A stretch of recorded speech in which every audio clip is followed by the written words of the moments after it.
Oke, sebelumnya Assalamualaikum warahmatullahi wabarakatuh. Perkenalkan, saya Bagas Raka Yoga Perdana dari mahasiswa Teknologi Pendidikan. Pada kesempatan ini saya ingin mewawancarai dan mengobservasi lebih terkait wirausaha di bagian bisnis model kampus. Sebelumnya bisa perkenalan terlebih dahulu, Mbak. Nama saya Orenza Latifah Anjani Putri. Saya dari Lapak Robert Batik Baik. di Teras Malioboro 1. Baik. Sebelumnya saya mau bertanya-tanya terkait bisnis ini, terkait Robert Batik ya. Baik. Untuk lokasinya sendiri ada di. Teras Malioboro 1. Terus untuk target pasar utamanya siapa sih, Mbak? Target pasar utamanya itu wisatawan yang datang. Terus itu lebih ke ibu-ibu orang tua gitu. Kenapa memilihnya ke ibu-ibu sih, Mbak? Karena dari dari produk sendiri itu batiknya daster-daster gamis gitu. Ya kan untuk ibu-ibu. Ada kayak patokan usia nggak sih, Mbak, untuk terkait ininya kayak customernya gitu? Kalau patokan usia nggak ada sih, soalnya itu ada yang untuk anak-anak, untuk dewasa juga ada. Berarti lebih ke gender aja ya? Iya. Lebih ke ibu-ibu. Oke. Untuk selanjutnya, Kalau pakai juga ya. oh berarti tetap ada yang buat bapak-bapak juga. Iya. Tapi jualan batik bapak-bapak nggak, Pak? Kalau buat bapak-bapak celana sih. Oh lebih ke celana, nggak ke Celana. atasan gitu? Iya. Oh, baik. Terus keunggulan utama dari produk yang dari Robert Batik ini apa sih, Mbak? Keunggulannya murah sih, kayak standar kalau untuk ibu-ibu yang suka menawar, bukan ibu-ibu kayak ini kok mahal gitu. Berarti maksudnya kayak nggak menjatuhkan harga pasar juga, maksudnya tetap standar buat siapa sih yang mau beli. Terus Ya itu kan sebetulnya itu tuh dasternya itu tuh ada bahannya ada yang beda. Jadi ada yang bahan yang lumayan tipis itu harga 35-an, itu bahannya itu beda-beda. Jadi yang harga 35-an itu ya segitulah. Habis itu ada yang 50 itu kelelawar, itu lumayan tebel, itu dari katun bahannya. Terus ada lagi HAP itu 75-an, itu bagus bahannya, itu jahitannya juga. kalau dari motif tuh sama atau tetap ada yang beda gitu sih dari yang lain? Motifnya itu sama, biasanya satu gendel itu ada 5 biji, itu motifnya sama tapi warnanya beda-beda, jadi 5 warna berbeda gitu. Terus kalau buat maksudnya wisatawan mancanegara tuh harganya tetap di segitu atau? Sama tetap untuk wisatawan, untuk orang Jogja sendiri itu sama. Oke, selanjutnya saya ingin bertanya terkait bagaimana menjaga hubungan dengan customer pelanggan, kayak misalnya kayak mbaknya interaksi langsung di toko atau kayak gimana sih, Mbak, caranya? Kalau menjaga interaksi itu biasanya ya kalau pekerjanya itu ya senyum gitu, nanti ditawarin ibu mari ibu gitu, terus kayak intonasi suaranya yang bagus gitu. Walaupun ini sih biasanya itu ada ibu-ibu yang kalau nawar itu nggak masuk akal gitu. Jadi kayak misalnya kan kalau 35-an itu dicampur 100.000 dapat 3, jadi boleh dicampur daster, boleh anak-anak. Itu biasanya ibu-ibu itu minta daster sama campur anak-anak itu 4 tuh 100.000, itu kayak nggak masuk akal. Terus kayak udah dikasih tahu tapi masih ngeyel gitu ibu-ibu ya tuh. Terus itu kita harus menahan agar tidak marah, harus sabar sih.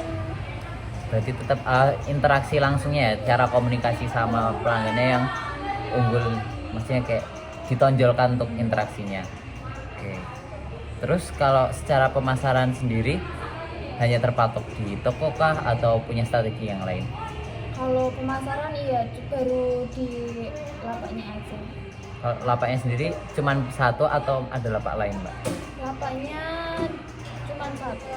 Di teras Malioboro 1 ya tadi. Sebetulnya ada di teras Malioboro 2 itu, tapi disewain, jadi nggak dipakai. Berarti dulu sempat Iya, dulu sempat, tapi dengan keadaan teras Malioboro 2 yang tidak memungkinkan, jadi disewakan. Terus bagaimana sih dapetin baju batiknya itu sendiri?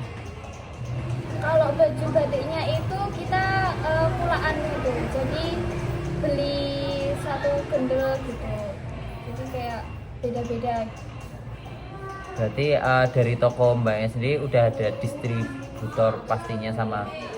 Sudah ada. Kalau itu jadi dari batik anak-anak itu, terus outer, gamis, daster itu ada sendiri. Berarti udah punya inilah apa kayak partnernya sendiri ya buat itu.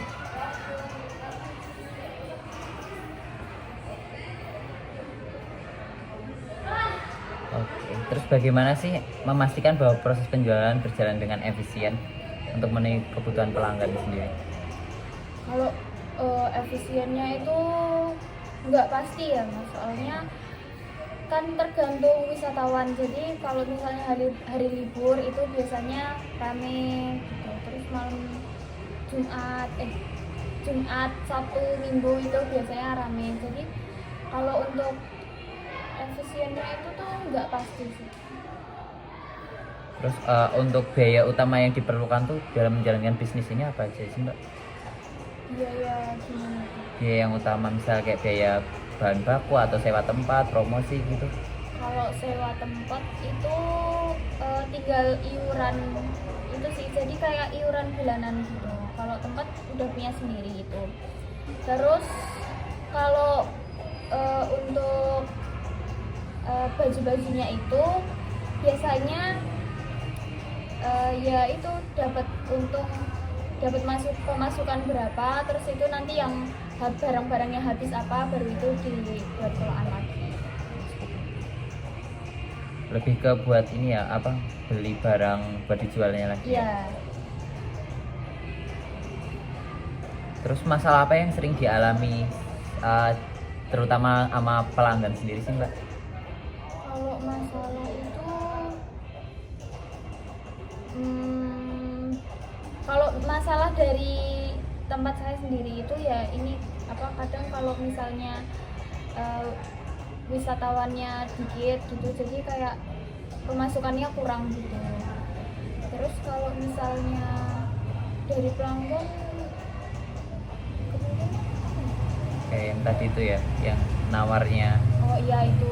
salah satunya itu. Terus kalau dari tempat kita itu, kalau misalnya ada pakaian yang misalnya sobek atau bolong gitu, boleh ditukar.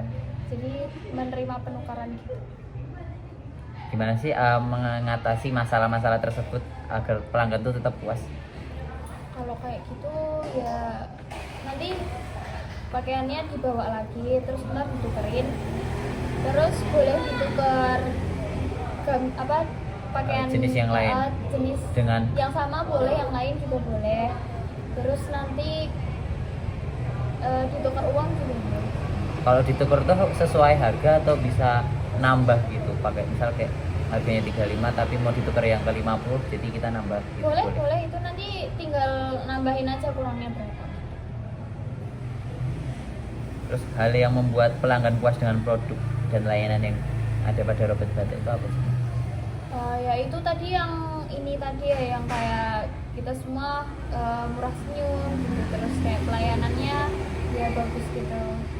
Terus kita tuh menawarkan barang yang real gitu loh. Jadi kayak misalnya ini bahannya tuh bagus, ya berarti memang itu bahannya tuh bagus gitu. Jadi nggak kita tambah-tambahin, nggak kita kurang-kurangin. Berarti kalau solusi dari permasalahan misal barangnya rusak itu berarti bisa ditukar ya mbak, baik dari uang maupun untuk barang. Mungkin itu aja sih mbak pertanyaan dari saya. Terima kasih sudah menjawab. Semoga hasil dari mbaknya bisa bermanfaat buat saya. Terima kasih ya mbak. Wassalamualaikum warahmatullahi wabarakatuh.